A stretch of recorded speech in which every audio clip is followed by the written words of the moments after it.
الحمد للہ رب العالمین والعاقبۃ للمتقین والصلاة والسلام علی سید الانبیاء والمرسلین وعلی آلک واصحابک یا سیدی یا رحمۃ للعالمین۔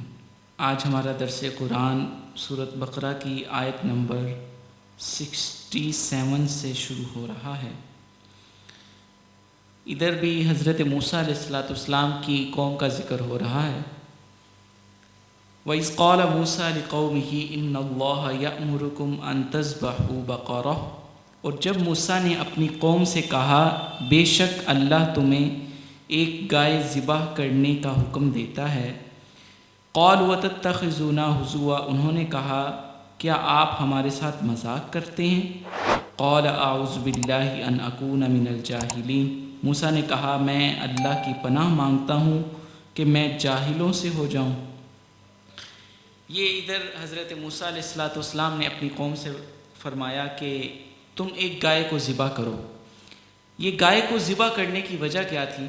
حضرت موسیٰ علیہ السلام کی قوم میں ایک شخص تھا جو مالدار تھا اور اس کا کوئی وارث نہیں تھا، ایک ہی اس کا بھتیجا تھا۔ روایات میں آتا ہے کہ اس کا ایک بھتیجا ہی تھا، بس وہ تھا اور یہ ایک مالک تھا، اور اس کا بھتیجا جو تھا وہ غریب تھا، یہ خود بہت زیادہ امیر تھا۔ اس کے بھتیجے نے اس کو قتل کر دیا، اس مالدار شخص کو قتل کر دیا اس بنا پر کہ اگر یہ قتل ہو جائے تو اس کا وارث تو کوئی نہیں ہے، اس کے بعد میں ہی وارث ہو جاؤں گا۔ اس نے کیا کیا، اس کو قتل کر کے اور اس کی لاش کو درمیان میں کسی رستے میں رکھ دیا اور کہنے لگا، وویلا کرنے لگا، شور مچانے لگا کہ میرے چاچا کو جو ہے وہ کسی نے قتل کر دیا، میرے چاچا کو کسی نے قتل کر دیا۔ تو اس نے شور مچایا، سب لوگوں کو کہا کہ کس نے قتل کیا، سب لوگوں پر الزام لگانے لگا، کبھی کسی پر کبھی کسی پر۔ تو پھر حضرت موسیٰ علیہ السلام کے پاس آیا۔ حضرت موسیٰ علیہ السلام سے اس نے کہا کہ آپ میرے چاچا کے قاتل کو ڈھونڈیں۔ تو حضرت موسیٰ علیہ السلام نے کہا ٹھیک ہے۔ کچھ دن گزرے، پھر یہ آ گیا، بار بار آنے لگا کہ کہیں مجھ پر شک نہ ہو کہ اس نے خود قتل کیا ہے۔ بار بار آنے لگا کہ میرے قاتل کو ڈھونڈا جائے، اپنے رب سے دعا کرو موسیٰ، میرے چاچا کے قاتل کو ڈھونڈا جائے، کس نے قتل کیا ہے؟ تو حضرت موسیٰ علیہ السلام نے دعا فرمائی تو اللہ تعالیٰ نے حکم ارشاد فرمایا، اے موسیٰ اپنی قوم سے کہو ایک گائے کو ذبح کرے۔ اب ادھر ذکر تھا کہ ایک گائے، جون سی مرضی گائے، جس مرضی گائے کو وہ ذبح کر دیتے تو ان کا حکم، اللہ تعالیٰ کا حکم جو تھا وہ ادا ہو جانا تھا۔ اب جب انہوں نے کہا کہ حضرت موسیٰ علیہ السلام نے کہ گائے ذبح کرو، تو ساری قوم کہنے لگی آپ تو ہم سے مذاق کر رہے ہیں، یہ بھلا کیا، ہم تو چور ڈھونڈنا ہے اور قاتل ڈھونڈنا ہے اور آپ گائے کو ذبح کرواتے ہیں، آپ ہم سے مذاق کر رہے ہیں۔ تو حضرت موسیٰ علیہ السلام نے فرمایا میں تم جاہلوں میں سے ہو جاؤں؟ کیا میں مذاق کر کے تم جاہلوں جیسا ہو جاؤں؟ تو پھر آگے ارشاد فرمایا، قالوا ادع لنا ربک یبین لنا ما ہی، انہوں نے کہا آپ ہمارے لیے اپنے رب سے دعا کیجئے کہ وہ ہمیں یہ بیان کرے کہ وہ گائے کیسی ہے۔ موسیٰ نے کہا بے شک وہ فرماتا ہے کہ بالتحقیق وہ گائے نہ بوڑھی ہے نہ بچیا ہے، ان کے درمیان متوسط عمر کی ہے، سو تم کو جو حکم دیا جاتا ہے اس کو بجا لاؤ۔ اب پھر جب انہوں نے کسی گائے کو ذبح نہیں کیا، سوال کرنے لگ پڑے کہ وہ گائے کیسی ہونی چاہیے، کس طرح کی ہونی چاہیے، کہاں سے ملے گی، سارے سوالات کرنے لگ پڑے کہ اللہ تعالیٰ سے ہمیں یہ دعا کر کے بتایا جائے۔ تو پھر اب جب انہوں نے سوال کیا تو پھر ان پر قید لگ گئی۔ اس میں دو واقعات ہیں، ایک تو یہ چچا کو قتل کیا اس نے، اور دوسرا ایک اور واقعہ وہ آگے آ رہا ہے۔ تو انہوں نے فرمایا وہ گائے کیسی ہونی چاہیے تو پھر اللہ تعالیٰ نے ارشاد فرمایا حضرت موسیٰ علیہ السلام کو کہ وہ نہ بوڑھی ہے نہ بچیا ہے، نہ چھوٹی ہے نہ اتنی بوڑھی ہے، وہ درمیانی عمر کی ہے۔ پھر جب یہ کہا تو پھر انہوں نے کہا ہمارے لیے اپنے رب سے دعا کیجئے کہ وہ ہمیں یہ بیان کرے کہ اس کا رنگ کیسا ہے۔ اب وہ اس کے رنگ پر بھی نڈھال ہو گئے کہ ہمیں اس کا رنگ بھی بتایا جائے۔ اب وہ اس کے رنگ پر بھی آ گئے کہ ہمیں بتایا جائے کہ اس کا رنگ کیسا ہے۔ تو بے شک اللہ تعالیٰ فرماتا ہے بالتحقیق وہ چمکدار زرد رنگ کی گائے ہے، دیکھنے والوں کو اچھی لگتی ہے۔ اب یہ گائے کہاں سے ملنی تھی؟ تلاش کیا گیا، بہت ساری جگہوں پر تلاش کیا گیا، ایک جگہ پر ایک غریب خاندان کے پاس وہ گائے مل گئی۔ اب ان کو پتہ چلا کہ انہوں نے گائے تو لینی ہے ضرور، انہوں نے اس کی قیمت جو تھی وہ لگائی کہ اس کے برابر جتنا اس گائے کا وزن ہے اتنا سونا ہمیں دے دو تو یہ گائے خرید لو۔ ان کو پتہ تھا کہ انہوں نے اب یہی گائے لینی ہے، تو انہوں نے بھی اس کا وزن کے حساب سے اس کا تعین مقرر کر دیا اور اس کے حساب سے سونا طلب کیا۔ تو یہ گائے جو تھی یہ اس شخص کی تھی کہ اس کی ایک دکان تھی، ایک شخص اس کے پاس آتا ہے، اسے کہتا ہے کہ مجھے کوئی چیز چاہیے۔ اس وقت اس کی جو تھی شاپ، اس کی دکان جو تھی وہ بند تھی۔ وہ چابی لے کر آیا اور کھولنے لگا تو آگے اس کے والد سو رہے تھے۔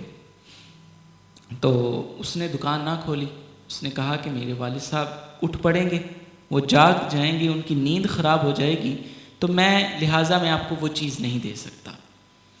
اب دیکھیں اللہ تعالیٰ کو کسی کی ادا کہاں پر کس طرح پسند آ جاتی ہے، تو اس وجہ سے اللہ تعالیٰ کسی بھی طریقے سے اس کو رزق عطا فرماتا ہے۔ اب وہ شخص جو چیز لینے آیا تھا، اس سے مال لینے آیا تھا، وہ کہنے لگا میں اس کی آپ کو ڈبل قیمت دیتا ہوں۔ وہ نہیں مانا، وہ کہتا نہیں میرے والد کی نیند خراب ہو جائے گی، میں تو نہیں اس کو کھول سکتا دکان کو۔ پھر کہنے لگا میں اس کی ڈبل سے بھی ڈبل قیمت ادا کرتا ہوں۔ اس نے کہا نہیں بابا، میں اپنی دکان کو نہیں کھولوں گا، میرے والد سو رہے ہیں، میں ان کو نہیں اٹھا سکتا۔ اب یہ ان کی گائے تھی، اللہ تعالیٰ کو ان کی ادا اتنی پسند آئی کہ وہ ان کی گائے کا رنگ قرآن پاک میں، اس کے اوصاف جو تھے وہ قرآن پاک میں ذکر کر دیے۔ اب وہ کس طرح سیل ہوئی، کتنی قیمت پر سیل ہوئی، وہ شخص مالدار ہو گئے۔ آگے سنیے، قالوا ادع لنا ربک یبین لنا ما ہی ان البقرہ تشابہ علینا۔ آپ ہمارے لیے اپنے رب سے دعا کیجئے کہ وہ ہمیں یہ بیان کرے کہ اس کے اوصاف کیسے ہیں۔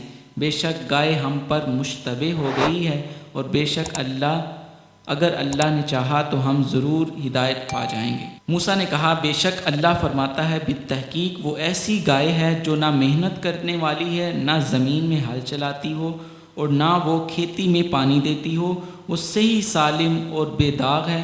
وہ پکار اٹھے کہ اب آپ نے ٹھیک بات بتائی ہے، پھر انہوں نے اس گائے کو ذبح کیا اور وہ یہ کام کرنے والے نہ تھے۔ اب ادھر ذکر ہو رہا ہے کہ وہ یہ کام کرنے والے ہی نہیں تھے۔ جس طرح وہ پوچھ رہے تھے کہ اس گائے کا رنگ کیسا ہے، اس گائے کے اوصاف کیسے ہیں، وہ گائے بوڑھی ہے یا بچیا ہے، اس کے اوصاف پوچھنے لگ پڑے حضرت موسیٰ علیہ السلام سے۔ تو پھر یہ اس وجہ سے تھا کہ ہمیں حضرت موسیٰ علیہ السلام گائے کے بارے سے چھڑا لیں، ہمیں گائے کا ذکر ہی نہ کریں۔ تو پھر اللہ تعالیٰ نے ان پر قید لگاتا گیا، اللہ تعالیٰ ارشاد فرماتا گیا کہ اس طرح کی گائے ہے۔ انہوں نے جیسے جیسے سوال کیا ویسے ویسے کا جواب اس قرآن پاک میں ذکر ہو گیا۔ اب وہ گائے اتنی مہنگی انہوں نے فروخت کی، اللہ تعالیٰ نے اس کی ادا اتنی پسند آئی، ان کی گائے کو فروخت کر دیا، اچھے داموں میں فروخت کیا۔ اور پھر جب یہ گائے ذبح ہو گئی تو پھر حضرت موسیٰ علیہ السلام کو اللہ تعالیٰ نے حکم فرمایا کہ اس کی ہڈی کو اس مردے پر رکھا جائے۔ جب وہ گائے ذبح ہوگی، اس کی ہڈی کو اس مردے پر رکھا گیا تو فوراً مردہ اٹھ گیا، یعنی اس بھتیجے کے جو چاچا تھے وہ اٹھ گئے۔ اٹھ کر کہنے لگے کہ میرا قاتل اور کوئی نہیں ہے، میرا اپنا ہی بھتیجا ہے، اس نے مجھے مال کی وجہ سے قتل کیا۔ تو یہ اللہ تعالیٰ نے ارشاد فرمایا اس قرآن پاک میں، اس چیز کا ذکر ہو رہا ہے، اور وہ خود کو بچانے کے لیے اس نے شور مچایا، وہ پھر کیسے پکڑا گیا۔ تو یہ اللہ تعالیٰ نے سارا بیان فرمایا۔ اللہ تعالیٰ ہر چیز کو جاننے والا ہے، وہ چاہتا تو ایسے بھی عیاں کر سکتا تھا اس کے عیب کو، لیکن اس طریقے سے کیا، اس کے وہم و گمان میں بھی نہیں تھا کہ میں اس طریقے کے ساتھ پکڑا جاؤں گا۔ وہ تو مذاق اڑا رہے تھے، وہ تو مذاق اڑا رہے تھے حضرت موسیٰ علیہ السلام کا، کہ یہ کیسا آپ نے ہمیں ایک چیز بتا دی کہ ایک ہم نے قاتل کو ڈھونڈنا ہے اور آپ ہمیں گائے کے ذبح کرنے کا فرما رہے ہیں۔ تو یہ اللہ تعالیٰ کی خفیہ تدبیریں ہیں۔ اللہ تعالیٰ سے دعا ہے کہ اللہ تعالیٰ ہمیں قرآن پاک کو حق سچ کے ساتھ بیان کرنے اور اس پر عمل کرنے کی توفیق عطا فرمائے، اور اس کو سمجھنے کی، اپنی نسلوں تک پہنچانے کی توفیق عطا فرمائے۔ وآخر دعوایا ان الحمد للہ رب العالمین۔